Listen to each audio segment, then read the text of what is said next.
ఓం సాయిరామ్.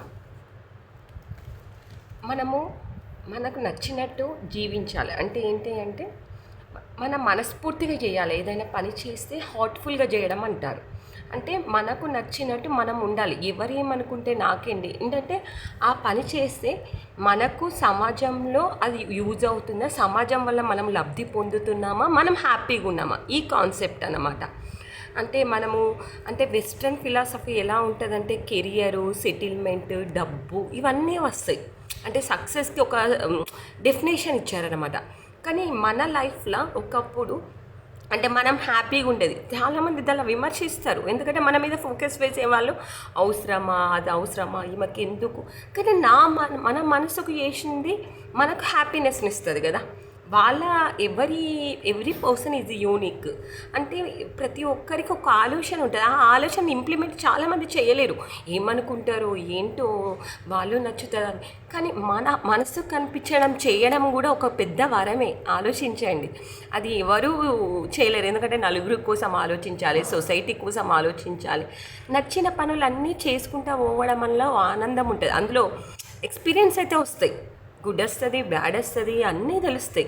కానీ నచ్చినట్టు ఉంటే ఏమవుతుంది చిన్న జీవితంలో. అట్లనే అది సమాజానికి ఉపయోగపడాలి. దాని సమాజంకి ఉపయోగపడని పనులైతే మనం చెయ్యం. ఎందుకంటే మనకు మోరల్స్, ఎథిక్స్ ఉన్నాయి కాబట్టి సమాజం కోసము మన అందు ఒక క్వాలిటీని మనము చేసుకొని హ్యాపీగా చేస్తే అది తప్పేముంది. ఇదే జపానీస్ వాళ్ళు ఇకిగాయ్ అనే సిద్ధాంతంని, అంటే వాళ్ళ ఫిలాసఫీ ఏంటి అంటే వాళ్ళకి నచ్చిన పనిలా చేసుకుంటారు. అది సొసైటీకి యూజ్ అవుతుందా లేదా అనేది చూసుకుంటారు. సొసైటీ నుండి వీళ్ళు లబ్ధి పొందుతున్నారా లేదు. అందుకే అక్కడ 90 years 100 years వరకు కూడా హ్యాపీగా ఉండగలుగుతున్నారు. ఎందుకంటే వాళ్ళు ఎవరి కోసం ఆలోచించరు. వాళ్ళు పిల్లల్ని పెంచడం కానీ, గార్డెనింగ్ కానీ, డిగ్నిటీ ఆఫ్ లేబర్, అంటే వాళ్ళకు నచ్చిన పనిలా ఆనందం వెతుక్కుంటారు అన్నట్టు.